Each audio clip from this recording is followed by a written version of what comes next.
साजिश का खेल। शहर के बाहरी इलाके में स्थित एक पुरानी हवेली सिंधिया हाउस अपने अंदर कई रहस्य छुपाए हुए थी।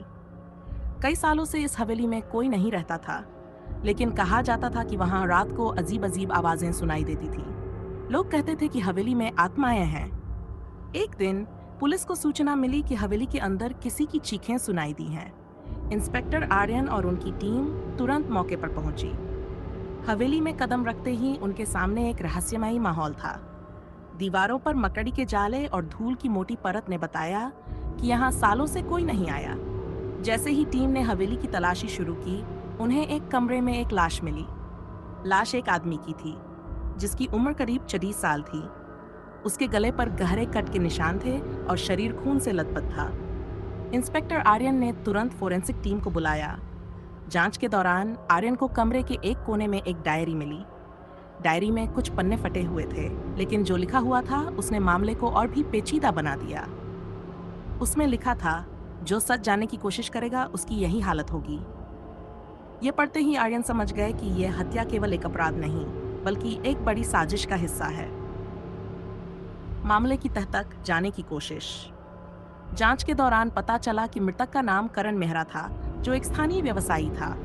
वह अक्सर इस हवेली के आसपास देखा जाता था। करण की पत्नी नेहा से पूछताछ की गई। नेहा ने बताया कि करण पिछले कुछ दिनों से परेशान था। वह बार बार कहता था कि कोई उसका पीछा कर रहा है, लेकिन वह ये नहीं बता पा रहा था कि कौन। आर्यन ने करण के फोन रिकॉर्ड्स और बैंक खातों की जांच की।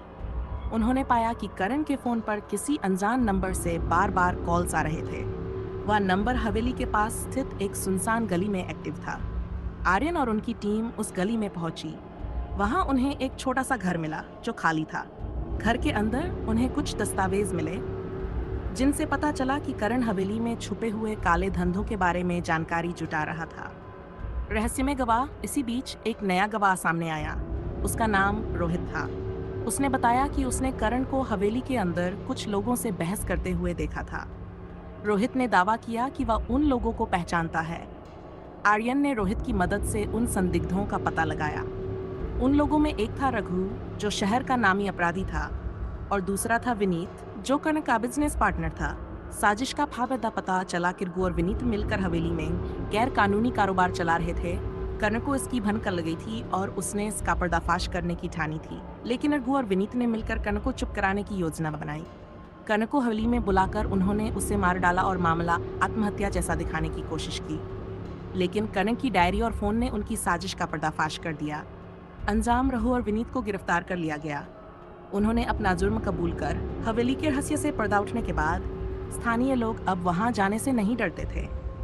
इंस्पेक्टर आर्यन की सूझबूझ और मेहनत से यह मामला सुलझा लिया गया, लेकिन यह मामला आर्यन को यह सिखा गया कि साजिश का खेल जितना गहरा होता है, उसे सुलझाने में उतनी ही समझदारी की जरूरत होती है। अगर आपको यह कहानी पसंद आई हो तो कृपया हमारे चैनल को लाइक करें, सब्सक्राइब करें और अपनी राय कमेंट सेक्शन में जरूर बताएं। ऐसी ही और रोचक कहानियों के लिए जुड़े रहें हमारे साथ। धन्यवाद।